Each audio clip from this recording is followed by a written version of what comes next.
Hey guys, and welcome back to my channel. So this month, which is August, we are going to be experiencing yet another Mercury retrograde, and we are also in a Neptune month. And I say Neptune month in relation to numerology because it's going to be a universal 7 month, and 7 months are associated with Neptune. So the combination of those two things means that you might want to stay off of social media. Social media might not be the greatest place for you. Scrolling on social media, you might see things that trigger you, things that make you want to go back to the past, things that make you want to fall back into like destructive habits because it triggers you. So, social media, you might want to stay off of it. So, what I've decided to do is that I am starting a mythical creature series on my Patreon.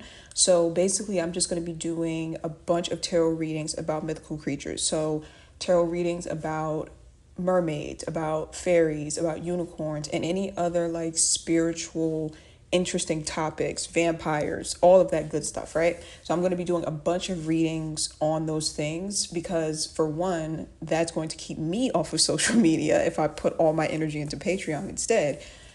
So I won't be on there scrolling and getting triggered. And two, so that you guys can join me and, you can stay off of social media, and it can be like my Patreon can be like a safe space for you to escape. Because whenever I need a safe form of escapism, that's usually what I go for. Like I go for like videos about like mythical creatures and stuff like that, because there's usually nothing in those things that trigger me, and it really stimulates my mind so that, my mind is preoccupied and I don't have the urge to go and scroll and, fall into other destructive habits. So the link to my Patreon will be in the description box down below if you guys want to join me. And this video is going to be like a precursor, I guess you could say, to what I'm going to be offering on my Patreon. So if you enjoy this video, then you'll definitely enjoy my Patreon videos, my Patreon readings that I'm going to be doing. So this video is going to be about mermaids and what mermaids think about humans. Okay, because I feel like we all know by now that mermaids are real, right? Like I think we all know this. If you don't know this, or if you're skeptical about this, you might want to go and look up different stories about mermaid sightings, different videos about mermaid lore. Just go and look it up, and I guarantee you're going to see like mermaids are absolutely real. But I was wondering, what do they feel about human beings? Like when they see a human, what runs through their mind? How do they see the human world and humans in general? So that's what we're going to be looking at in this reading. And that's why I love tarot so much, because like where else can you get the answer to these types of questions? You know what I'm saying? So I'm really excited for this series. Let's go ahead and jump into it. So the first couple of cards that I pulled are the Tower card, the Ace of Pentacles, and the Five of Pentacles. Okay, so these cards let me know what mermaids feel about us. Like when they see a human being, what runs through their mind, what runs through their hearts, like their heart space, what are they feeling? So the Tower card and the Ace of Pentacles lets me know that a lot of mermaids seem to pity humans. They see humans as like this, kind of like this, I keep hearing lost cause, which is, I mean, it's not necessarily, that's not wrong. I mean, I'm going to try to take my own bias out of this because I am an Aquarius, so I have my own idea about humans. So I'm going to try to take that out of this. But like I was saying, like I'm seeing this energy of like humans are kind of like a lost cause, or they are like a charity case. Okay. The messages are very interesting already. Yeah, I'm seeing human beings are like a charity case. Like they need help, they need guidance, they need assistance. And they might feel this way because if you think about it, whenever a human is running into a mermaid, usually they're out at sea. And so there's been a lot of stories about mermaids having to come and save human beings while they're out at sea. And so maybe that's why like they have this idea in their minds that human beings are like very helpless people that just need assistance all the time. And it could be also because, I mean, when you think about it, human beings are, I mean, we're land dwellers. So naturally, when we're out at sea, that's not our territory. So yeah, we're very helpless when we're out at sea. So it makes sense that when they come across us and when they see us out at sea, they just see us as like extremely helpless. It's kind of like if you as a human see a fish like flopping on land and you're like, oh my God, let me pick it up and put it back into the water. Like you feel like it can't help itself, right? You have to help it back into the sea. Like that's kind of how mermaids see humans, is what I'm seeing. Like kind of like we're helpless and yeah, we need help. Let me pull one more card for that. So there's like a sense of pity that I'm feeling from those cards, which is so funny because I don't know, in my mind I thought they would be like afraid of us, but apparently not. Let me see.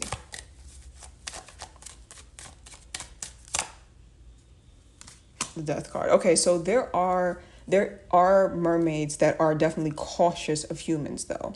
Like, and that's coming through very clearly here that they're aware that human beings have the ability to cause bodily harm. So even though they might pity humans, they still know like this could be like they can be a dangerous species is what I'm seeing. And it's, you know what, it's very similar to how we see animals, right? Like when we see a stray dog or something, like we want to help it, we want to feed it, but we also have this awareness that like this dog could maul you to death. Like, you know what I'm saying?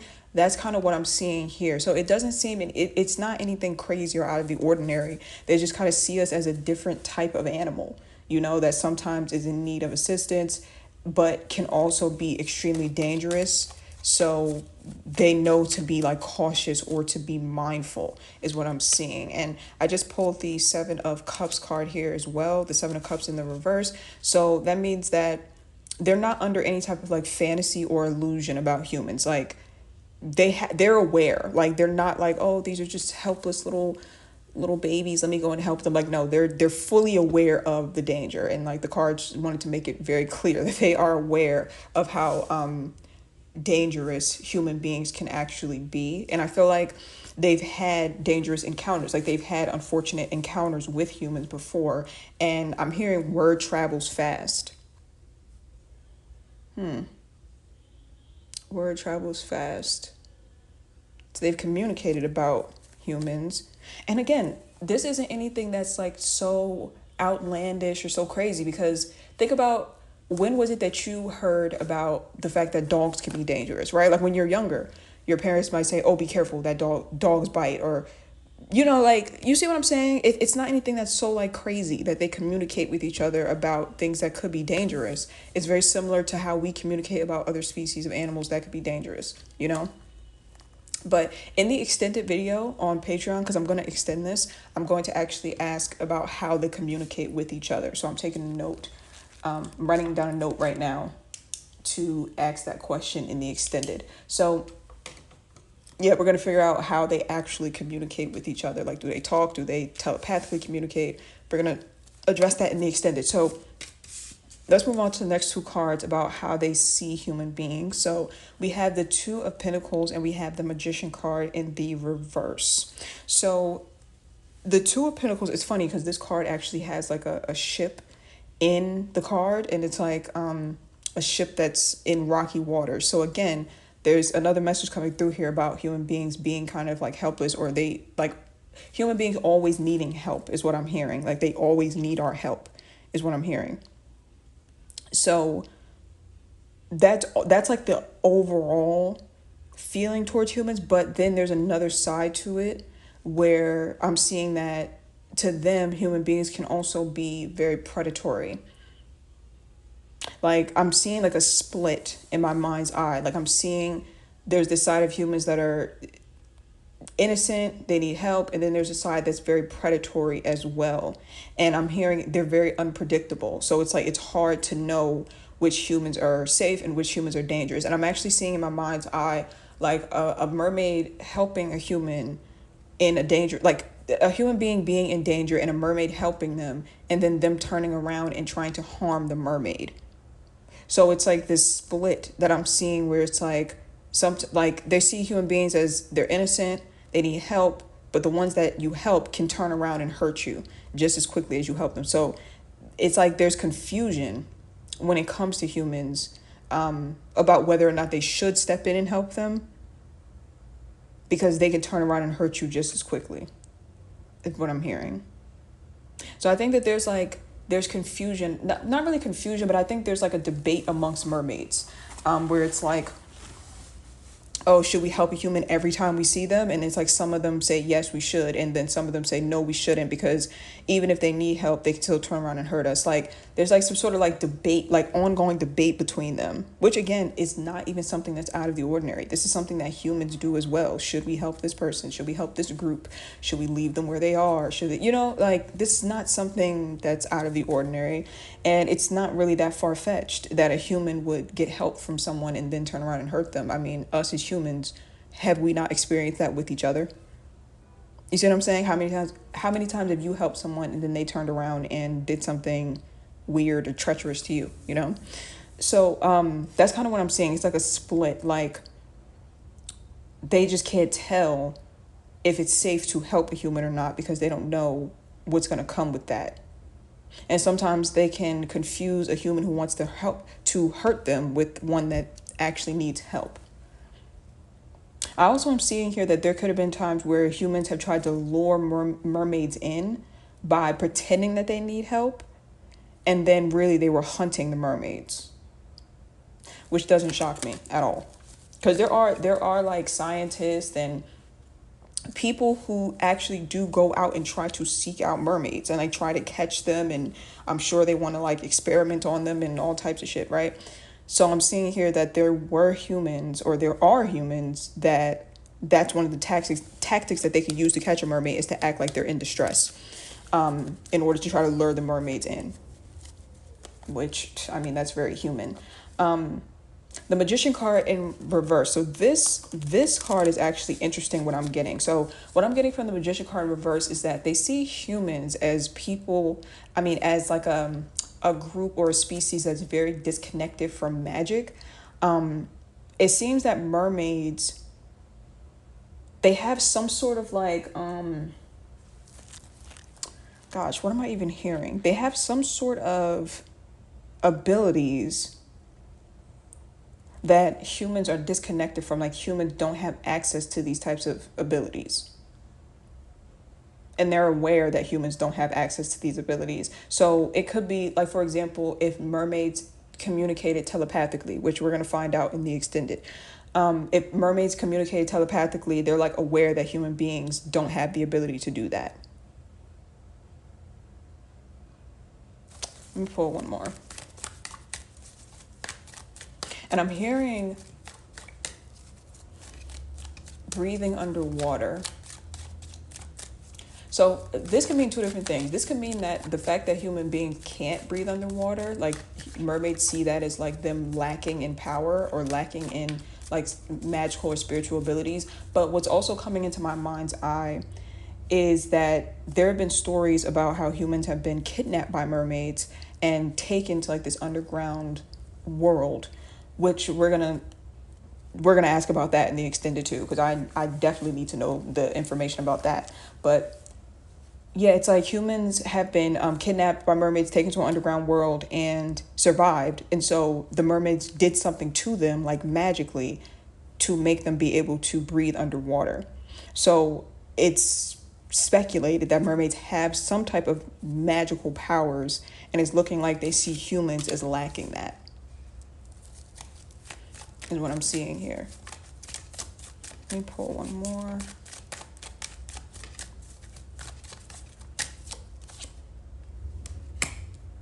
The World card. So they see human beings also as people who are trapped. Ooh. Okay.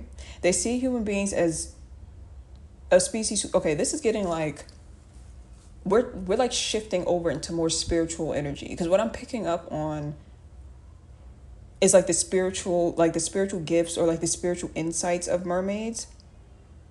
Because apparently, like, not only do they have like these otherworldly powers, but whatever world they live in is literally another world. Like, I feel like these underground or these underwater layers that they live in, or these underwater worlds that they live in, are not really in this dimension.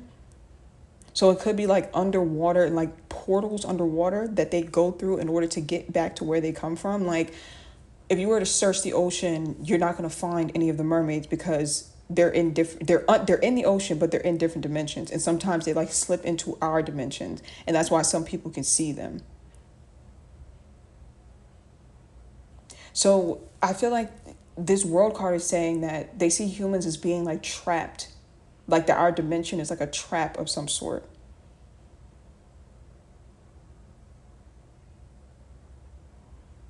a trap that we can't get out of. Okay,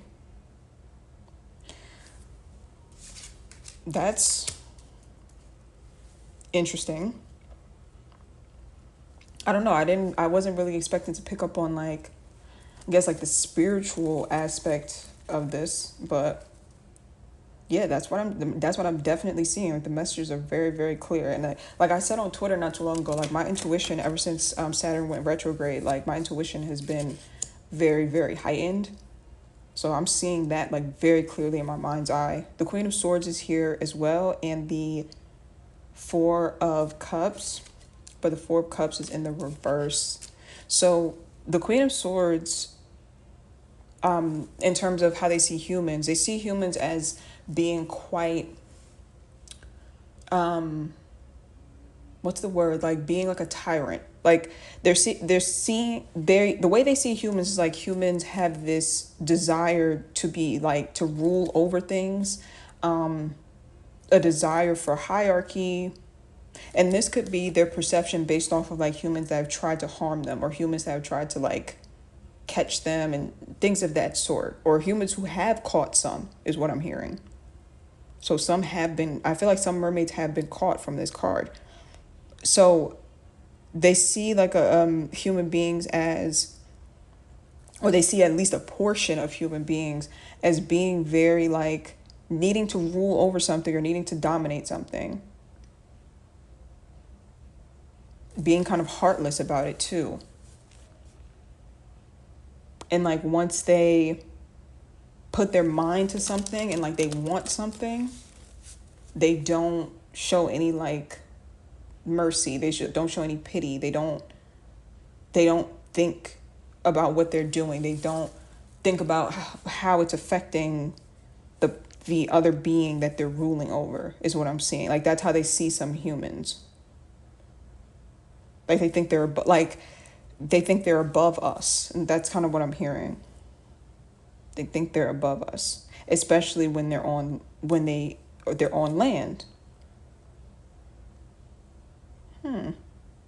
So I'm wondering if this is what's coming through is about like mermaids that have been captured and have been brought back to land, and how it's just like a drastic difference because like when humans are out at sea, they're a bit more I guess you could say vulnerable, and like mermaids are no are like when they see humans like at sea, especially when they're like shipwrecked or like they're in water, like they see how vulnerable humans actually are. But then like when they get to experience how humans are on land, like if they've caught mermaids and brought them on land, they get to see that humans can be quite like when they're not in a vulnerable state, they can be quite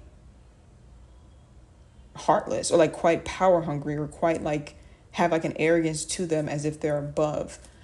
They treat us like animals is what I'm hearing. They treat us like they treat animals. They see mermaids as animals. Yeah, they see mermaids as animals. That's what I'm hearing.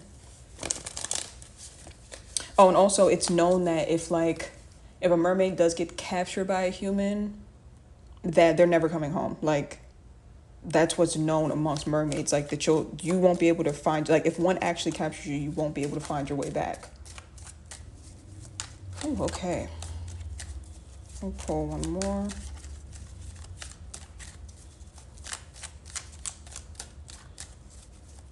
I mean, they're not wrong. They also see that humans, because I'm hearing that amongst mermaids they also have like, I don't want to say rulers because that's not the correct word for it, like not kings or like ruler. There's something here about like leaders, I guess would be the word. So they see human leaders as very different from the leaders that they have. They see human leaders as much more I guess you could say like cutthroat, like more harsh than the leaders that they have. I feel like the leaders that they have possess more of like feminine energy. I'm wondering if mermaids have like a matriarchy, like their leaders are women possibly. There's something here about like within the mermaid world. They see their leaders as like, it's just better, like better leaders, only because their leaders have the ability, like their leaders aren't as cutthroat as human leaders are, if that makes sense. I'm trying to like try my best to articulate what I'm hearing, but this is actually more difficult than what I thought. Like the messages are coming through clearly, but it's so hard to interpret what I'm seeing. It's kind of like if you were to do a reading about like a different culture, like someone like from a different country, and you're seeing everything in your mind's eye, but you can't explain it because it's almost like it's in a different language almost, or it's almost like like you see what's happening, but you're like, I don't know how to explain exactly what that is. You see what I'm saying? So yeah, I think that I want to say that that's it about how they see humans. Yeah, some of them, I mean, just to sum it up, it looks like some of them see humans as like very helpless and in need of saving all the time. Like they're like a charity case, like we always need to come and save them. But they also see that humans can be very power hungry, cutthroat, arrogant, condescending, feel like they are superior to other species and animals. And I'm seeing here that they observe how humans treat other animals as well. Um, so yeah, that's what I'm seeing. And again, there's like a spiritual aspect of this, of them feeling like humans are but spiritually disconnected, and like this realm that we're in is a realm that we're stuck in. Like this is not a realm of our choosing, it's one that we're stuck in. Yeah, that's what I'm seeing for that. I'm gonna extend this on Patreon. Again, I'm really looking forward to doing this mythical creature series. I'm gonna meditate before I do the extended because I want to get the messages even more clear. So we're gonna in the extended, what we're gonna do is we're gonna look at the spiritual aspect of mermaids, the magical aspect, like what do the cards mean by they have magic? Like how does that work when they take humans underwater? Is it true that they let the humans breathe, like that they do something in order for the humans to be able to breathe? What their underwater dimension looks like, and how they communicate with each other. So yeah, that's what we're going to look at in the extended. I hope that this made sense, guys. I tried my best to articulate what I was seeing in my mind's eye, even though I'm seeing it vividly. I'm trying my best to like communicate it into words. So thank you guys for watching. The link to my Patreon will be in the description box down below. Again, really looking forward to doing this series, and I am taking requests as well. So if there's any mythical creatures or any spiritual topics that you want to see, go ahead and leave it in the comment section. Yeah, so I will see you guys over on my Patreon.